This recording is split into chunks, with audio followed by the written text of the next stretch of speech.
Super Bowl 57 just wrapped up with the Kansas City Chiefs defeating the Philadelphia Eagles 38-35. This one went down to the wire for fans, football fans all over the place. This was an actual game, and it was really a nail-biter.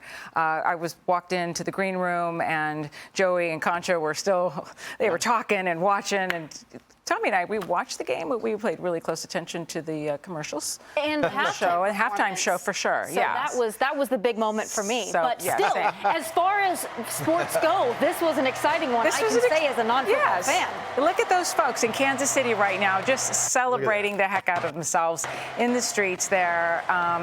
Well deserved. It was a tough game, especially when you had Patrick Mahomes limping there on the field. Well, this game was not without drama. I mean, you talk about a 38-35 game where Philadelphia had a 10-point lead at one time, and Patrick Mahomes was leaving the game limping. I mean, you're talking about the quarterback that won the game was on his way out at halftime.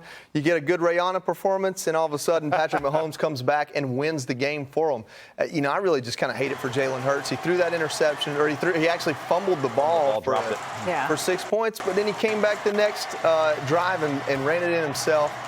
Not everybody gets to be Cinderella.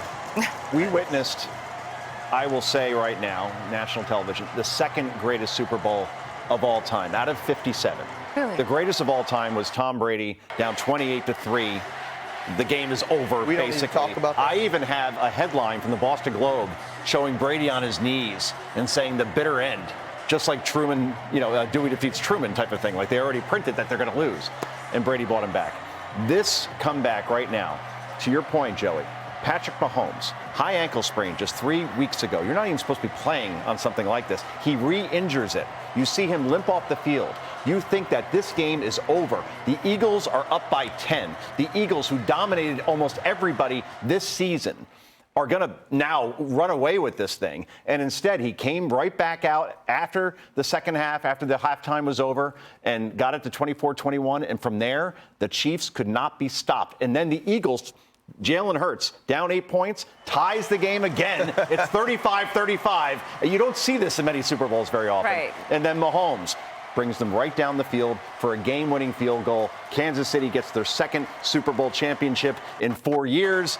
And as you can see, some of the greatest fans of all time are in Kansas City, Missouri. And they're going to have fun tonight. And hopefully no one's looting and no one's rioting. But it didn't happen last time. But hopefully it doesn't happen again. Yes, that is a big question, like what's happening in Philadelphia right now.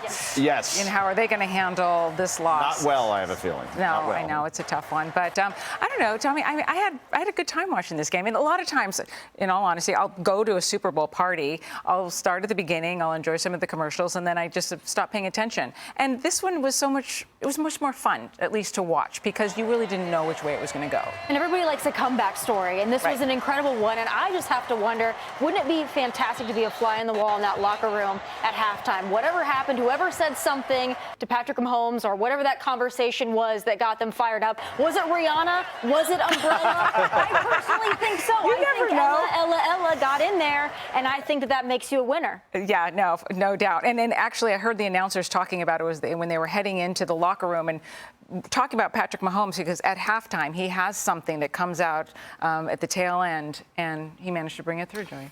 Listen, I'm not a big NFL guy, but I watched all of these guys in college as a college fan, and they have something in Patrick Mahomes I don't think they really that fans abroad knew was there when he left Texas Tech. And since he's been in the NFL, I mean, maybe you're seeing the second version of what was Tom Brady. I don't know if anyone will ever accomplish that. That's 2 Super Bowls in 4 years. I think 3 appearances. Is that right, Joe? That's right. And he talks the talk, but he walks the walk. And I really respect him for it. I mean, he goes out there, he looks like he has fun. And it shows you don't have to be this 5-star recruit that everybody talked about that won the Heisman to go be an absolutely phenomenal quarterback. But most importantly, I think for his team, a leader. I mean, that's testosterone fueled, the way you're supposed to be. If you're going to put shoulder pads on and a helmet on, you go out there, you get hurt, you come back, doc says, hey, you're good. Even if it hurts, you say, you know what? I don't care if it hurts. I'm going to go out there and I'm going to win this game. And I'll tell you what, Jalen Hurts, the quarterback on the other side, probably the same kind of guy. Showed leadership as well, right? Yeah. Just showed leadership on the field. He is known for being a level-headed guy, especially in a tight situation. He showed that again tonight. And there was also a lot of grace leading up to this game with Jalen Hurts and Patrick Mahomes, both talking about their faith, both talking about God, heading into the Super Bowl. The Super Bowl is the most important thing today, but for them, it's not the most important thing in their life. It's true. And you actually could bet before the game, who will the MVP thank after the game? The MVP clearly will be Patrick Mahomes.